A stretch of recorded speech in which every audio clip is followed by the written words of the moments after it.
സ്ഥിരമായി വരുന്ന നെഗറ്റീവ് ചിന്തകളാണോ നിങ്ങളെ അലട്ടുന്നത്? അതോ രാത്രിയിൽ ഉറക്കമില്ലായ്മയോ? എന്തായാലും അങ്ങനെയുള്ളവർക്കാണ് ഇന്നത്തെ വീഡിയോ.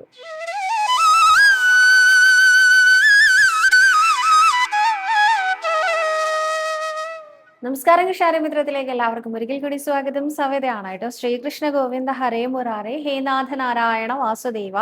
ശ്രീകൃഷ്ണ ഗോവിന്ദ ഹരേ മുരാരേ ഹേ നാഥ നാരായണ വാസുദേവ. ശ്രീ ഗുരുവായൂരപ്പ ശരണം ഹരേ. ഇന്നത്തെ സത്സംഗത്തിലേക്ക് എല്ലാവർക്കും ഒരിക്കൽ കൂടി സ്വാഗതം. ഇന്ന് ശ്രീലകത്ത് ശ്രീ ഗുരുവായൂരപ്പൻ ഗോവർദ്ധനായിട്ടാണ് നിൽക്കുന്നത്. ഗോവർദ്ധനഗിരി കുടയായി ചൂടും ഗോകുലരാധയെ സഖയായി ഇക്കിടും ഗോപകുമാരന് ഒരുപാട് നമസ്കാരം പറയുന്നു. ഒപ്പം കൃഷ്ണപാദമനുഷ്യം ഹൃദി ഭാവയാമി, ഹരികൃഷ്ണപാദമനുഷ്യം ഹൃദി ഭാവയാമി.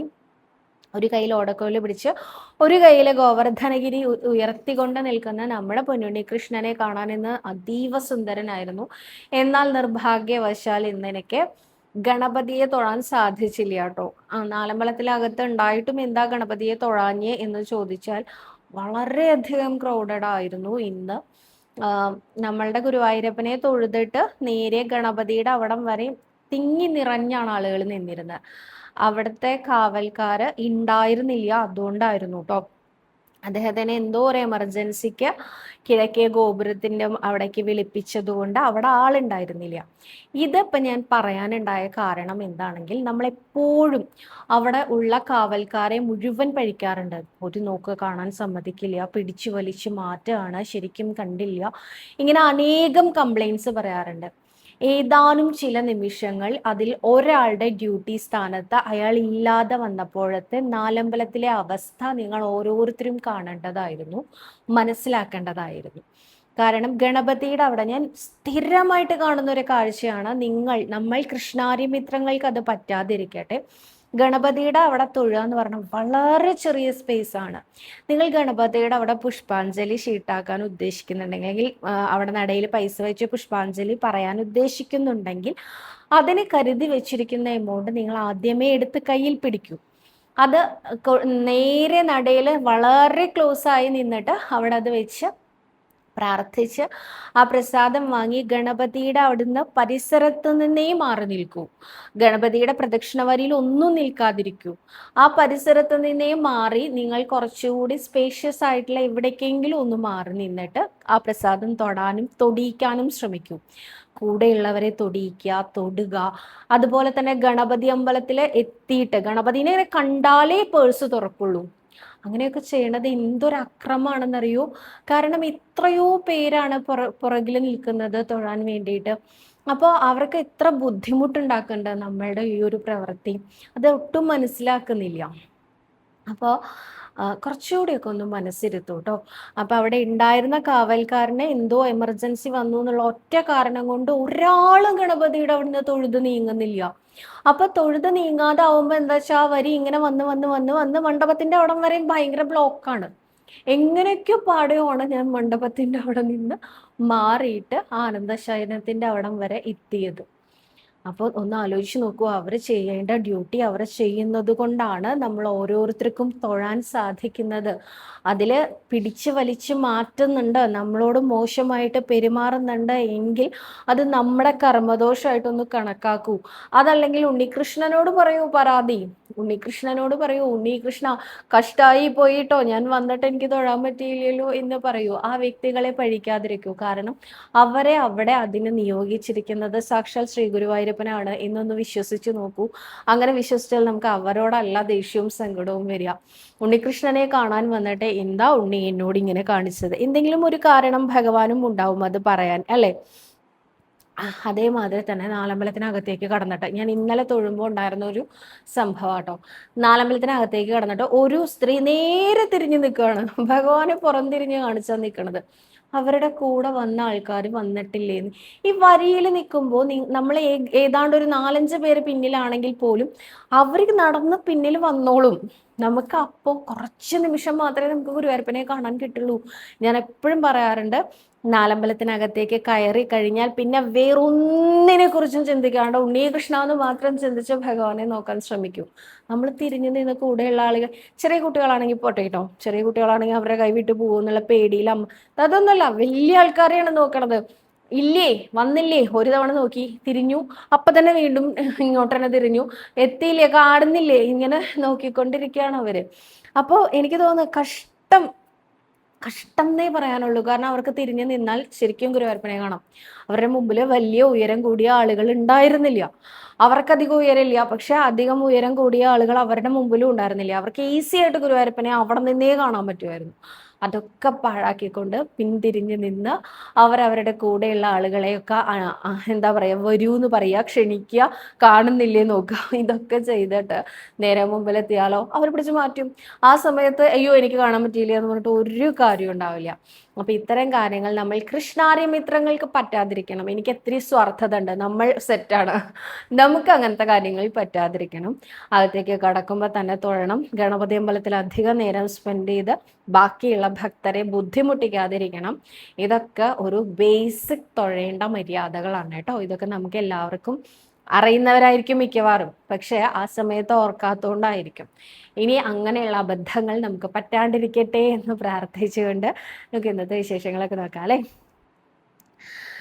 എൻ്റെ പേര് ധന്യ. നാരായണീയം പകർത്തി എഴുതുന്നത് പോലെ ഭഗവത്ഗീത പകർത്തി എഴുതി ഭഗവാന് സമർപ്പിക്കാൻ പറ്റുമോ എന്നാണ് ധന്യയുടെ ചോദ്യം. തീർച്ചയായിട്ടും ഭഗവത്ഗീതയും ഭാഗവതവും സഹസ്രനാമവും നാരായണീയവും എന്ത് വേണമെങ്കിലും നമുക്ക് പകർത്തി എഴുതാം.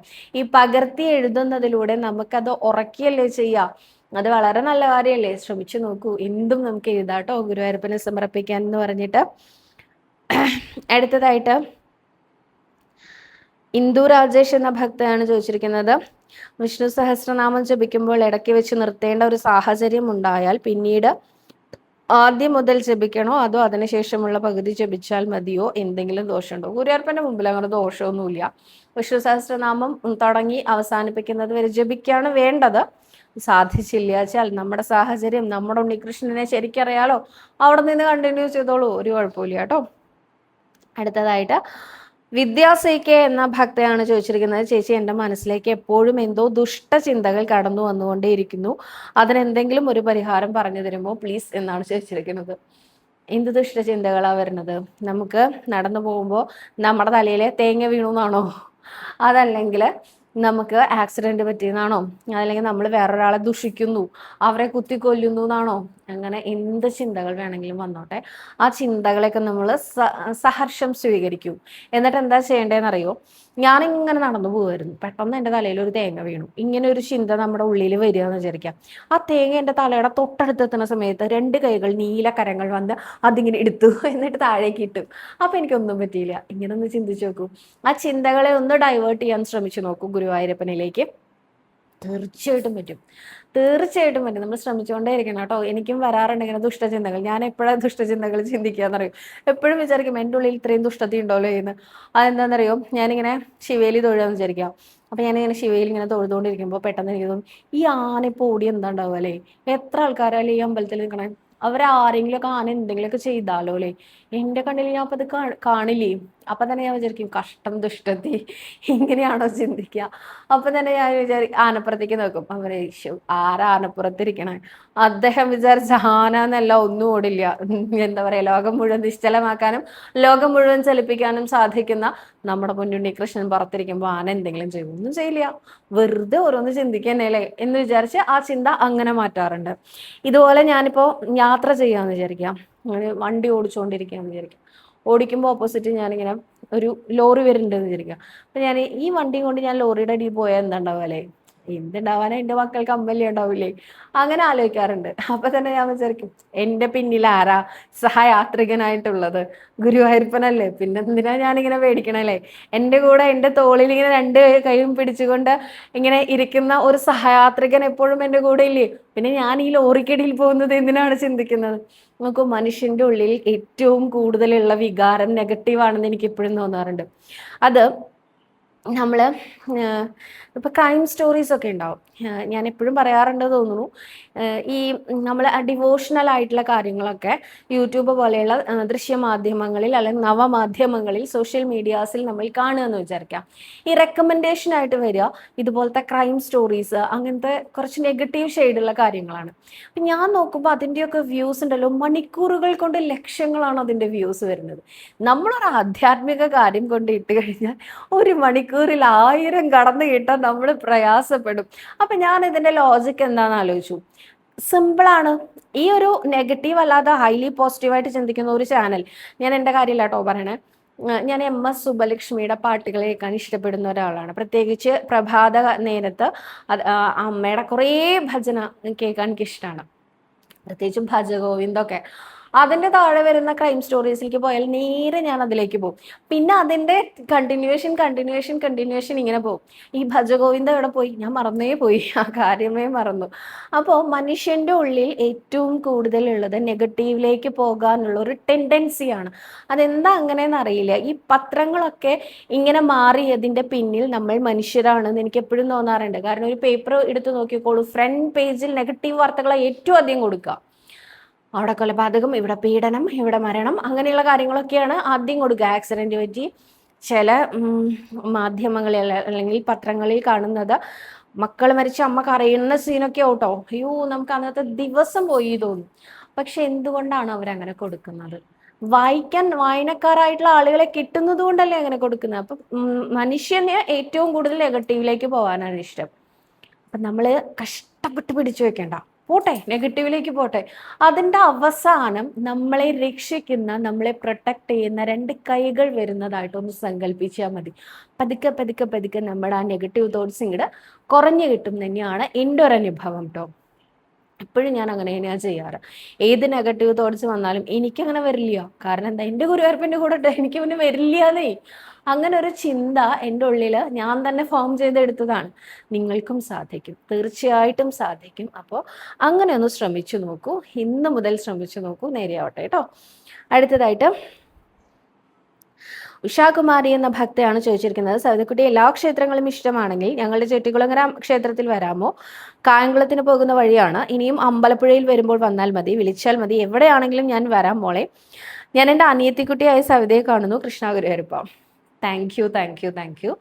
ഞാൻ ചെട്ടികുളങ്ങര വന്നിട്ടുണ്ട്. അവിടുത്തെ തന്ത്രി പ്ലാക്കുടി ഇല്ലത്തെയാണ്. അച്ഛൻ്റെ അനിയനായിട്ടാണ് വരിക, ഏട്ടൻ്റെ അച്ഛൻ്റെ അനിയനായിട്ടാണ് വരിക. അപ്പൻ എന്നാണ് ഞങ്ങൾ വിളിക്കുക കേട്ടോ, അപ്പൻ. ഉണ്ണികൃഷ്ണൻ നമ്പൂതിരി എന്നാണ് അദ്ദേഹത്തിൻ്റെ പേര്, ഉണ്ണികൃഷ്ണ അപ്പൻ. ഞാൻ അവരുടെ ഇല്ലത്തേക്ക് വരുമ്പോഴും ഒക്കെ ഞാൻ ചെട്ടികുളങ്ങര അമ്പലത്തിലെ അമ്മേനെ വന്ന് കണ്ടു തൊഴുതിട്ടുണ്ട് കേട്ടോ. അപ്പം ഞാൻ വരാറുള്ള ഒരു ക്ഷേത്രം തന്നെയാണ്. ഇനിയും വരാൻ സാധിക്കട്ടെ, വരുമ്പോൾ ചേച്ചിയും കാണാൻ സാധിക്കട്ടെ കേട്ടോ. അടുത്തതായിട്ട് സദാ നമസ്കാരം. രാത്രി മക്കൾക്ക് പേടിയില്ലാതെ ഉറങ്ങാൻ എന്ത് മന്ത്രമാണ് ജപിക്കേണ്ടത്? നാരായണ നാമം ജപിക്കുന്നുണ്ട് വലിയ കുട്ടികളാണ്. ഏത് പ്രായത്തിലുള്ള കുട്ടികളാണെങ്കിലും നാരായണനാമം ജപിക്കുന്നത് വളരെ നല്ലതാണ്. വിഷ്ണു ഭുജംഗ പ്രയാദം എന്നൊരു സ്തോത്രമുണ്ട്. അത് എല്ലാ ദിവസവും ഒരു തവണയെങ്കിലും ചൊല്ലൂ. ഞാൻ അതിനെക്കുറിച്ച് പറഞ്ഞിട്ടുണ്ട് ഇതിനു മുമ്പും. ശങ്കരാചാര്യര് അദ്ദേഹത്തിൻ്റെ അമ്മ മരണശയ്യയിൽ കിടക്കുന്ന സമയത്ത് അമ്മയ്ക്ക് വേണ്ടിയാണ് ഇങ്ങനൊരു കൃതി രചിച്ചിരിക്കുന്നത്. അതെന്താന്ന് വെച്ചാൽ, അമ്മയ്ക്ക് പേടിയാവുന്നു ശങ്കര എന്നാ പറഞ്ഞത്. അപ്പൊ പേടിക്കാതിരിക്കൂ അമ്മയെന്ന് പറഞ്ഞിട്ട് ഇത് ചൊല്ലിക്കൊടുത്തു. ഇത് ചൊല്ലിക്കൊടുത്തപ്പോഴാണ് അത്ര അമ്മയുടെ പേടി മാറിയത്. അപ്പൊ പേടി മാറാൻ ഇന്ന് വളരെ നല്ലതാണ്. വിദംശം വിദം നിർമ്മലം നിർവികൽപ്പം നിരീഹം നിരാകാരം ഓങ്കാരഗമ്യം എന്ന് തുടങ്ങുന്ന ആ ഒരു ഭുജംഗ പ്രയാദം എന്നുള്ള ആ മന്ത്രം ചൊല്ലുന്നത് നല്ലതാണ്. ഏതോ ഒരു ഭക്ത എന്നോട് ഞാൻ ഏത് പുസ്തകത്തിൽ നിന്നാണ് ഈ മന്ത്രങ്ങളൊക്കെ ചൊല്ലുന്നതെന്ന് ചോദിച്ചിരുന്നു. ഇതാണ് ആ പുസ്തകം കേട്ടോ, മംഗള സ്തോത്ര രത്നാവലി എന്നാണ് ഇതിന്റെ പേര്. ഗുരുവായൂർ ഷോപ്പിലൊക്കെ ബുക്ക് സെന്റേഴ്സിലോ എല്ലാം കിട്ടുന്നതാണ് മംഗളസ്തോത്ര രത്നാവലി. ദേവസ്ഥന്റെ ബുക്ക് സെന്ററിലല്ല കേട്ടോ കിട്ടുക. ഇതിലുണ്ട് വിഷ്ണു ഭുജംഗ പ്രയാദമുണ്ട്, വിഷ്ണു സഹസ്രനാമുണ്ട്, നാരായണ കവചുണ്ട്, അതുപോലെ തന്നെ കുട്ടികൾക്ക് വേണ്ടിയുള്ള ബാലരക്ഷയുണ്ട്, ഗോപാലമന്ത്രങ്ങളുണ്ട്, അനേകം കനകധാരാ സ്തോത്രമുണ്ട്. അനേകം ആവശ്യം ഉള്ള സ്തോത്രങ്ങളുടെ അർത്ഥത്തോടു കൂടിയിട്ടുള്ള ഒരു പുസ്തകമാണ് ഇത്. ശ്രീ ഗുരുവായൂരപ്പൻ ഭജന സമിതിയുടെ വകയായിട്ടാണ് അവർ പ്രിന്റ് ചെയ്യുന്നതാണ്. അപ്പോൾ ഏതാണ്ട് 90 രൂപയാണ് ഒരു പുസ്തകത്തിന്റെ വില. വളരെ യൂസ്ഫുൾ ആയിട്ടുള്ള പുസ്തകമാണ് കേട്ടോ. അപ്പോൾ അത് ഇനി വരുന്ന സമയത്തൊന്ന് വാങ്ങാനായിട്ട് ശ്രമിച്ചോളൂ.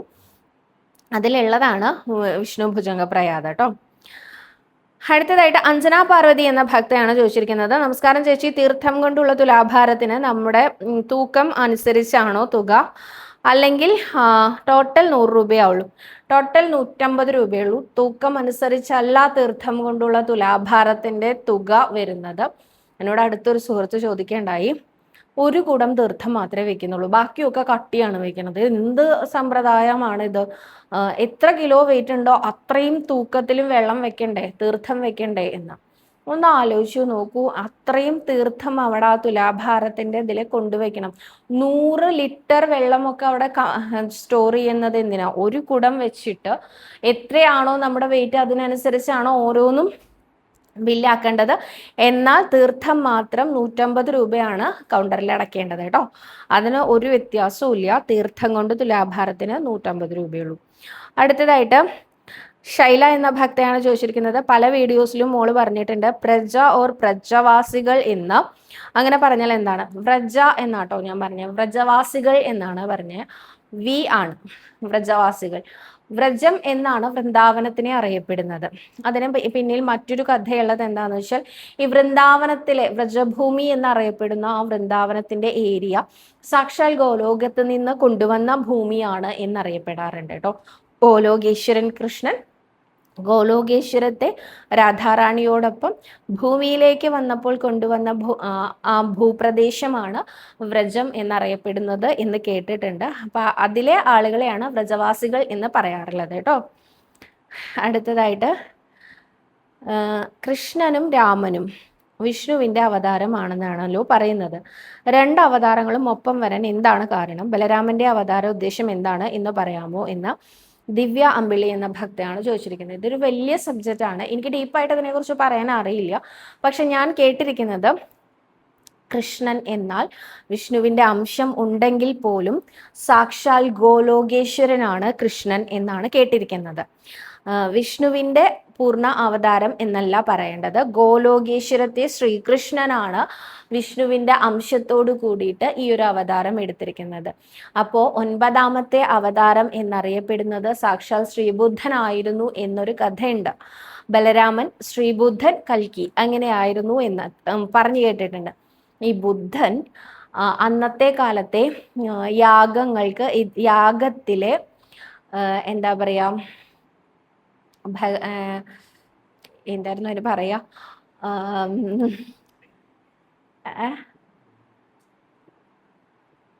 യാഗത്തിലെ മൃഗബലി അതിന് എതിരായിരുന്നു. അതാണ് ബുദ്ധനെ പല ആളുകളും എന്താ പറയുക അവതാര പുരുഷനായിട്ട് കണക്കാക്കാൻ തയ്യാറാവാതിരുന്നത്. അങ്ങനെയാണ് കൃഷ്ണന്റെ പേര് അവിടെ ചേർക്കപ്പെട്ടത് എന്ന് ഞാൻ കേട്ടിട്ടുണ്ട്. അപ്പോൾ ഭഗവാൻ ശരിക്കും ഗോലോകേശ്വരൻ ശ്രീകൃഷ്ണനാണ്. അപ്പൊ എന്താ ഈ ഗോലോകം എന്നൊരു ചോദ്യം വരില്ലേ? ഈ ഗോലോകം എന്ന് പറയണത് അൾട്ടിമേറ്റ് ഗോഡ് ലോർഡ് കൃഷ്ണ എന്നാണ്. ഓരോ ഈശ്വരനെ ഏറ്റവും കൂടുതൽ ഇഷ്ടപ്പെടുന്ന ഒരു അൾട്ടിമേറ്റ് ഗോഡായിട്ട് അദ്ദേഹത്തിനെ തന്നെയാവും കാണുക അല്ലെ. അൾട്ടിമേറ്റ് ഗോഡ് ദൈവാദിദേവൻ മഹാദേവനാണ് എന്ന് നമ്മൾ കേട്ടിട്ടുണ്ട്.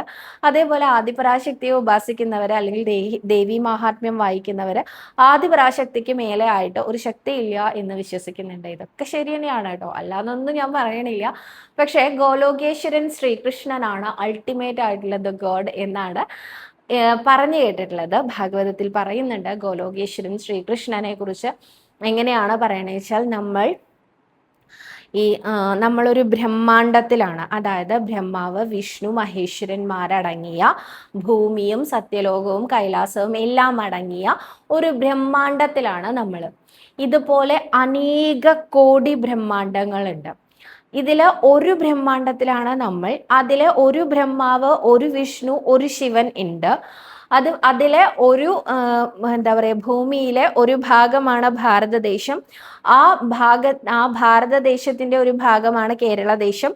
അതിന്റെ ഒരു ഭാഗമാണ് നമ്മൾ ജീവിക്കുന്ന ഭാഗം. അതിന്റെ ഒരു ഭാഗമാണ് ഗുരുവായൂരമ്പല. അങ്ങനെ അങ്ങനെ അങ്ങനെ നമ്മൾ പാർട്ട് ചെയ്യുന്നു. ഇതുപോലെ അനേകം ബ്രഹ്മാണ്ടങ്ങളുണ്ട്. ഈ എല്ലാ ബ്രഹ്മാണ്ടങ്ങളുടെയും കൂടി നിയന്ത്രിക്കുന്ന അദ്ദേഹമാണ് ഗോലോകേശ്വരൻ ശ്രീകൃഷ്ണൻ.